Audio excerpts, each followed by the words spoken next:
Finally, the Hedera enterprise revenue spike that we've been waiting for is officially confirmed. And if you've been sitting on the sidelines wondering if HBAR would ever actually do something beyond just existing on a balance sheet, well, today is the day that everything changes.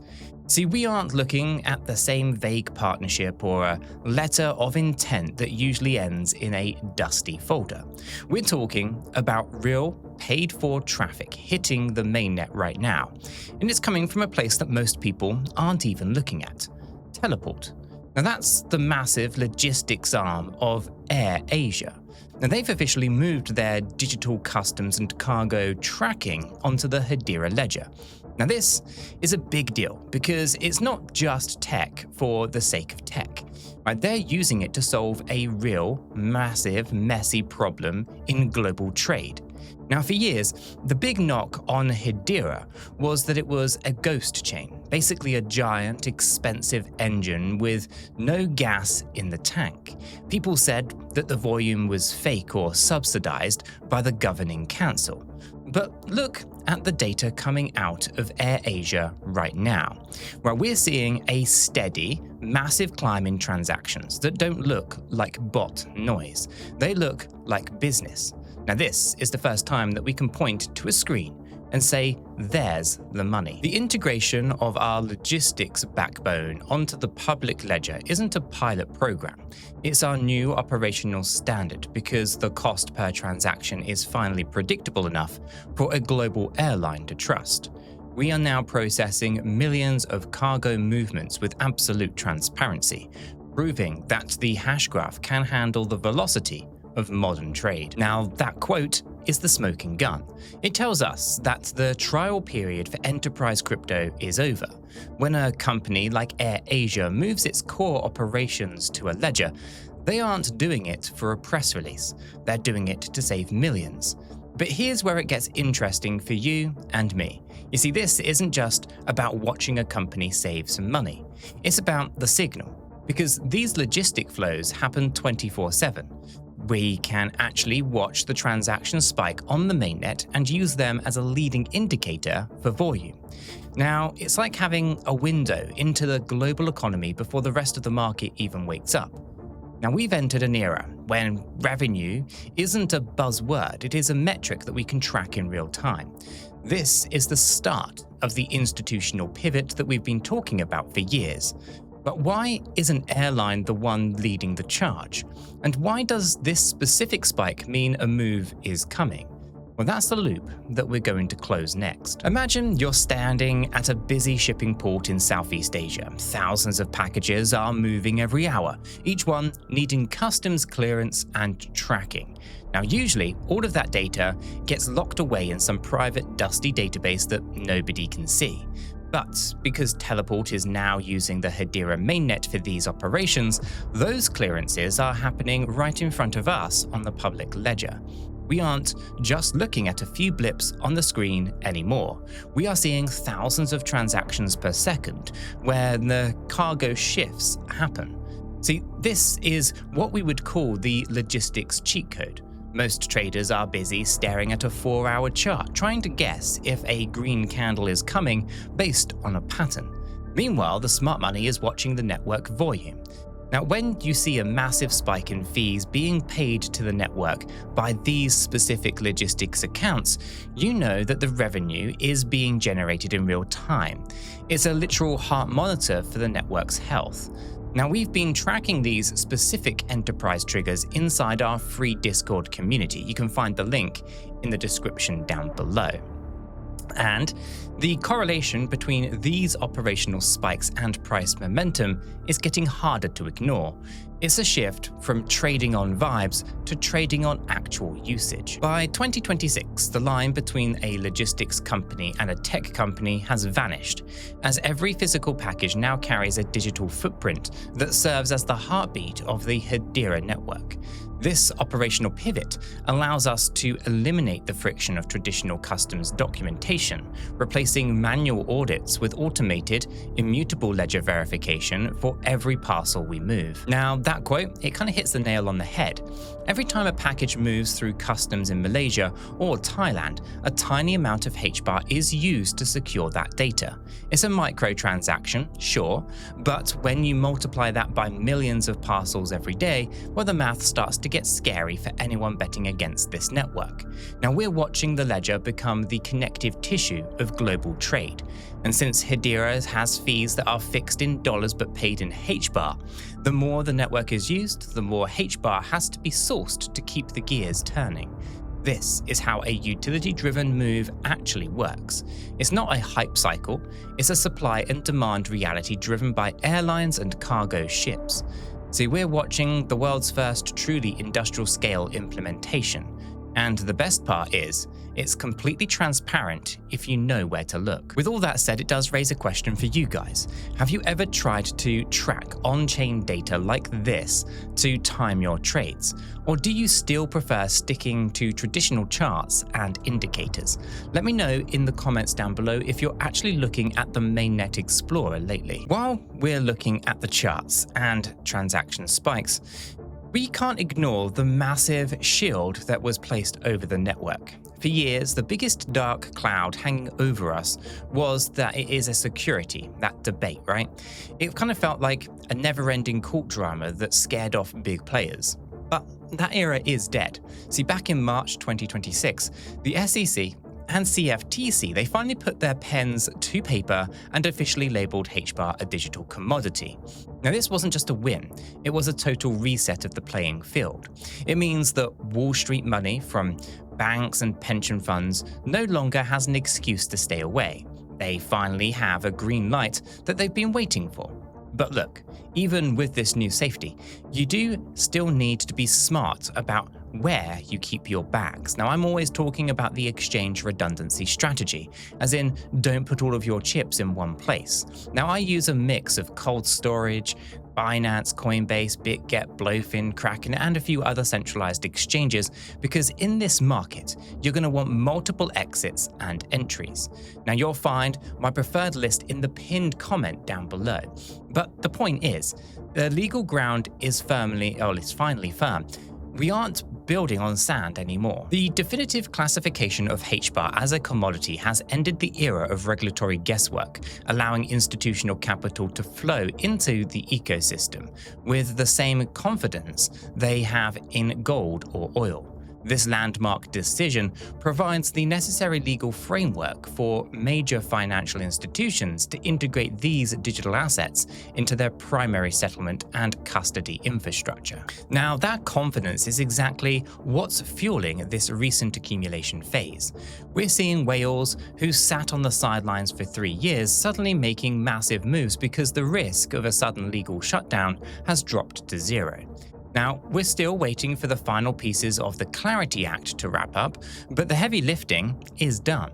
So when you combine this legal shield with the massive revenue spikes from AirAsia's pivot, well, you can start to see why the doubters are finally going quiet. The network isn't just surviving, it is being codified into the very fabric of the new digital economy. But as much as I love this growth, we do have to look at the other side of the coin. There's a reason that some people are still skeptical, and if we're going to be honest about the trades, well, we have to address the machine noise argument, right? Not everyone is convinced that these transactions will actually drive the price to the moon, and we need to understand why. Okay, let's get real for a second, because we can't just talk about the wins without looking at the hard truths too. Now, if you look at the mainnet right now, the numbers are massive, but the price chart might not be screaming moon just yet. Why? Because enterprise adoption is a slow, grinding process. A lot of what we're seeing is machine-to-machine traffic. These are computers talking to computers. And here is the kicker. Hedera's fees, they are fixed in US dollars, and that is great for a company like AirAsia because they can predict their costs. But it means that even if the network is doing billions of transactions, it doesn't automatically mean the price of HBAR has to skyrocket tomorrow. So the skeptical view here is that this is all just invisible utility that retail investors will never really care about. They see the numbers, but they don't see the hype. And in crypto, hype usually moves the needle faster than hard data. So it's a frustrating reality where the most useful network in the world can sometimes feel like the most boring investment.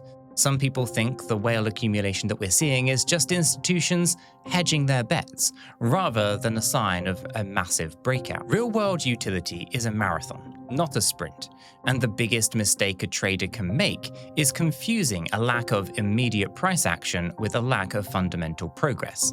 Enterprise adoption requires years of testing and integration before the true impact of the mainnet transaction volume begins to reflect in the broader market valuation. Now, that is a tough pill to swallow if you're looking for a quick win. Now, I do have to just stop here for a second to let you know that I'm not a financial advisor.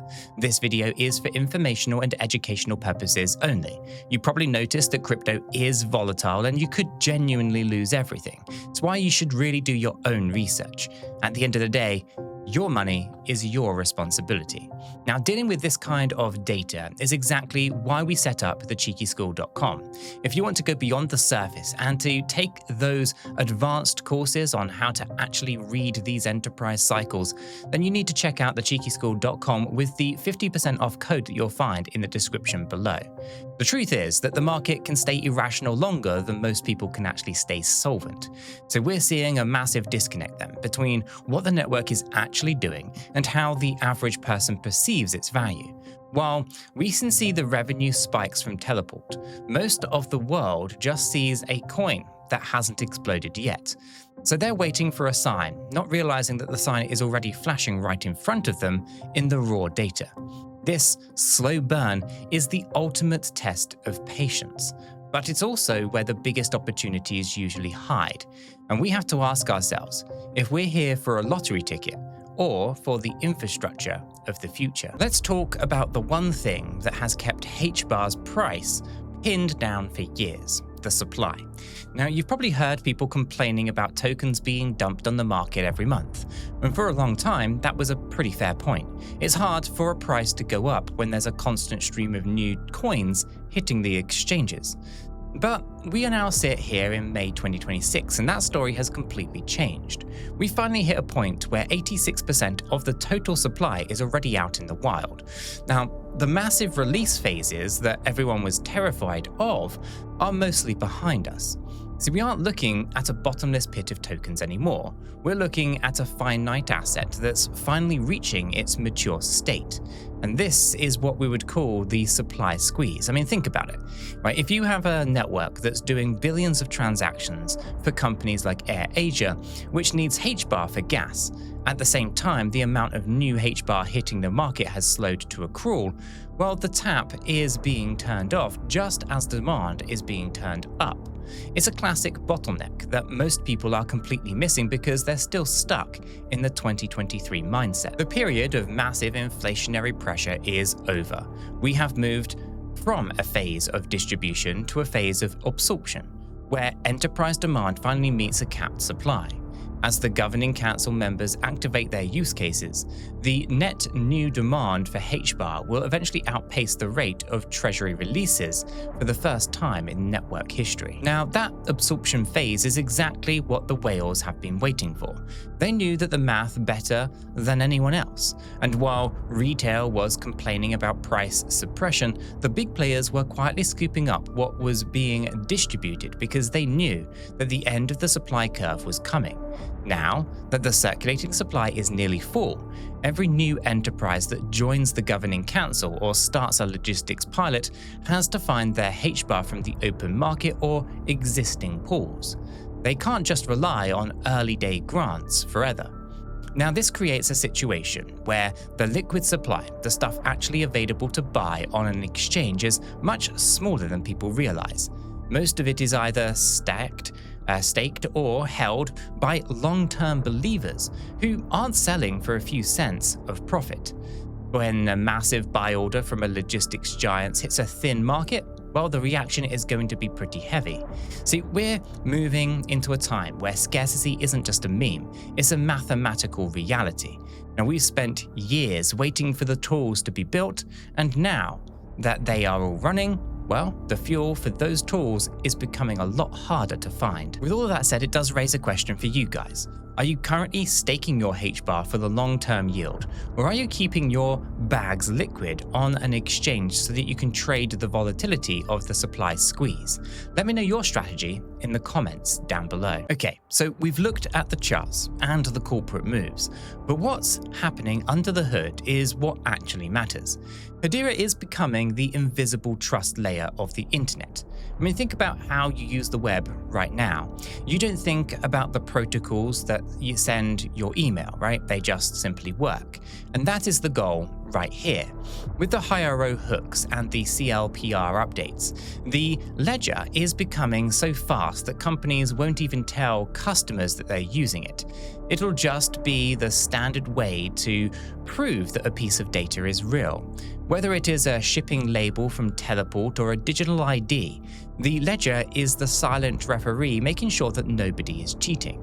Now, we're moving away from the era where crypto is a scary word and into a time where it's just simply the plumbing.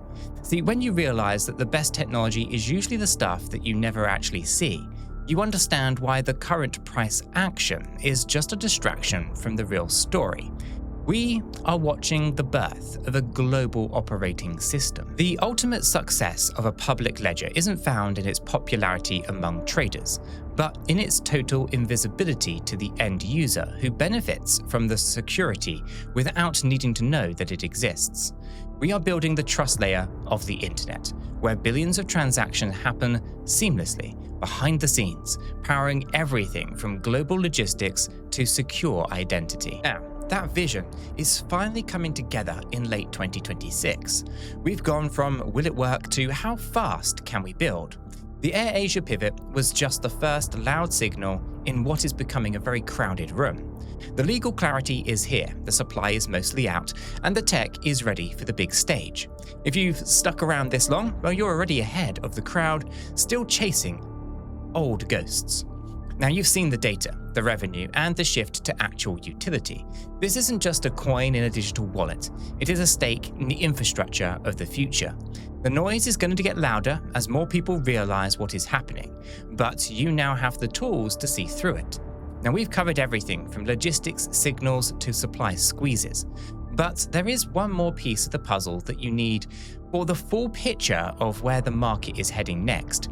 It's a story that most people are completely ignoring right now, and it's going to be the biggest factor in the coming months. You can click the video that's on the screen right now, and I will catch you all over there.